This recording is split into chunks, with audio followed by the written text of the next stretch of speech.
Урматтуу мекендештер, мен Тайтам Садыков Юбап 1904-жылы Ош областынын Кара-Сыр районунун Кызылкыстак айылында төрөлгөн.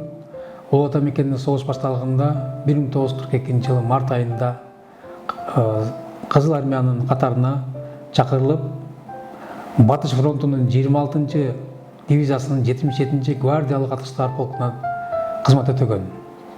Кызмат өтөө убагында Смоленск областында, Волоколамск шаарларында салгылашууга катышкан.